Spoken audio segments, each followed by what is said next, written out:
ఎత్తైన కుర్చీలో కూర్చున్నంత మాత్రాన పెద్దుడు అయిపోవు రేవంత్ రెడ్డి. ప్రజల గుండెల్లో స్థానం సంపాదించుకోవాలని కేటీఆర్ నిప్పులు చెరిగారు. రైతులకు ఇచ్చిన హామీలు ఏమయ్యాయని అంటూ నిలదీశారు. రాష్ట్రంలోని దేవుళ్లందరిపై ఒట్టుపెట్టి రేవంత్ మోసం చేశాడన్నారు.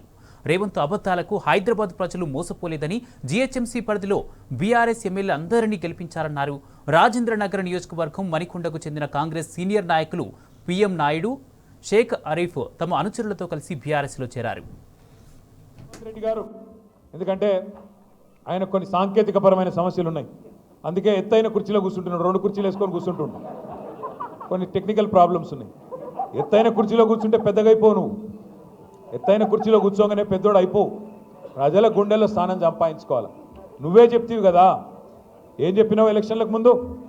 కేసీఆర్ బిచ్చమేసినట్టు 10,000 ఇస్తుండు, నేను 15,000 ఇస్తా.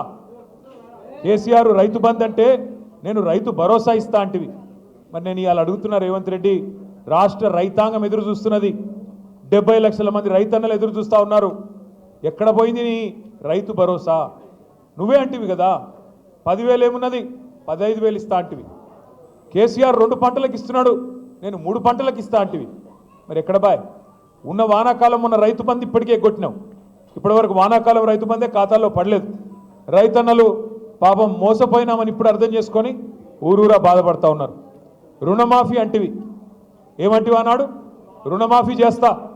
కేసీఆర్ ₹1,00,000 రుణమాఫీ చేస్తే మీరు రుణమాఫీ అయిన వాళ్ళు కూడా బ్యాంకు కురకండి, ఆగమాగం పొండి.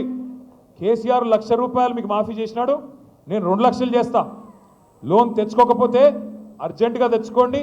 డిసెంబర్ 9, 2023 సోనియమ్మ బర్త్డే, వెంటనే సంతకం పెడతా అంటివి. మరి సోనియమ్మ బర్త్డే పోయిన సంవత్సరం అయిపోయింది, ఈ సంవత్సరం రానే వస్తున్నది, ఇంకో సంవత్సరం. మరి 2023 అన్నావు, అది పోయింది. సోనియా గాంధీ గారి బర్త్డే మళ్ళీ వస్తూనే ఉన్నది, ఇంకో వారం రోజుల్లో 10 రోజుల్లో. ఇంతవరకు ఏమైంది? రుణమాఫీ అంటే సమాధానం లేదు.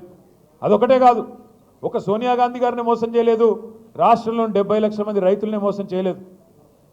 మొత్తం ఏ దేవుడు కనబడతా ఆ దేవుడి మీద ఒట్టు. యాదగిరి గుట్టకు పోయిండు, యాదాద్రి లక్ష్మీనరసింహస్వామి మీద ఒట్టన్నాడు. వేములవాడ పోయిండు, రాజరాజేశ్వర స్వామి మీద ఒట్టన్నాడు. భద్రాచలం పోయినాడు, సీతారామస్వామి మీద ఒట్టన్నాడు. అలంపూర్ పోయినాడు, జోగులాంబ తల్లి మీద ఒట్టన్నాడు. ఇక్కడ హైదరాబాద్కి వచ్చి జూబ్లీహిల్స్ పెద్దమ్మ మీద ఒట్టన్నాడు. నిన్ననే దేవుళ్ళందరూ మీటింగ్ పెట్టుకున్నారంట. వీడెక్కడ దొరికిండ్రా నాయన మనకు? ఏడ కనబడితే ఆడ ఒట్లేస్తున్నాడు, ఈడెక్కడ దొరికినాడు నాయన? ఎందుకంటే మనుషులను మోసం చేసే మనుషులను చూసినాం, దేవుళ్ళని మోసం చేసేవాడు మొదటివాడు వీడు. ఏమన్నావు నువ్వు? 15 ఆగస్టు వరకు మొత్తం రుణమాఫీ. ఇంకా ఆ రోజు ఎగిరెగిరి పడుతుంది. హరీష్ రావు యాడున్నావు? మూసిలో దుంకు, గంగల దుంకు, రాజీనామా చేస్తావా సస్తావా అంటివి. ఇవాళ ఆడబోయే మరి నీ రుణమాఫీ. ఆఖరికి పోని హిందూ దేవుళ్ళని మోసం చేసినావు. ఆఖరికి మా జహాంగీర్ పీర్ దర్గా కూడా పోయి అక్కడ కూడా ఒట్టు పెడుతుంది సరిగా. జహాంగీర్ పీర్ దర్గా పోయి పాపం అక్కడ ఒట్లు పెట్టినాడు. ఒక్కరిని కాదు, అన్ని కుల. అచ్చా, మెదక్ చర్చిని కూడా ఉంచుకున్నాడా?